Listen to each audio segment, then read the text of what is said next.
Loggi has more than 10 years operating the logistics market here in Brazil. We deliver more than 300,000 packages every day. We have hubs and distribution centers in the 27 federal states of the country, which means all of them. And throughout the years, we captured more than $1 billion from investors like SoftBank and Microsoft. And in 2019, we became a Brazilian unicorn. When we talk about logistics in Brazil, it's necessary to brief people about two things. And the first one is that Brazil is a continental country. And because of that, we deal with complexity in the logistic chain. The second thing is that there is not only one way of delivering things. For example, I live in Manaus, which is a city that is in the middle of the Amazon rainforest.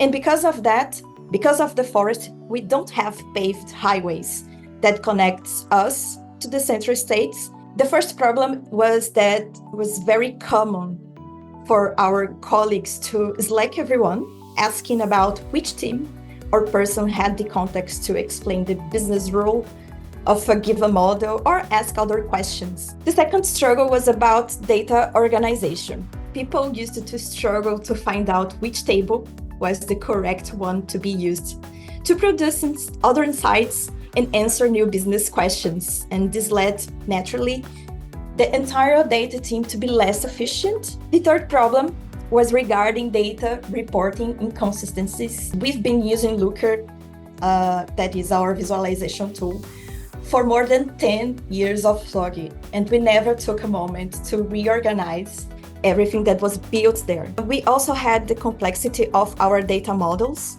which could be really painful to the data teams and other teams that are not very technical.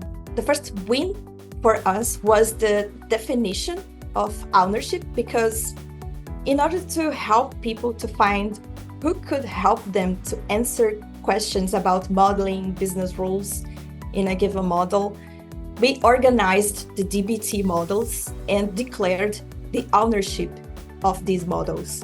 Another use case that is very helpful for us was the feature of data lineage, because every time we have to deploy a model update, we know the possible impacts of the forwarding on the forwarding lineage.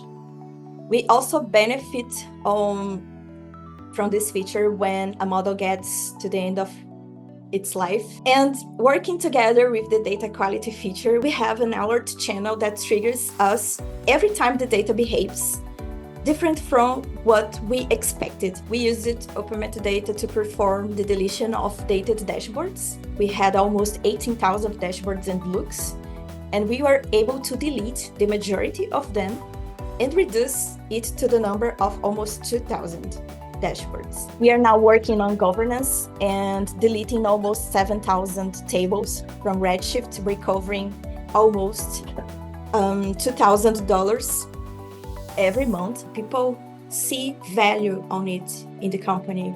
Because of this value, what OpenMetadata brings us in regarding data organization.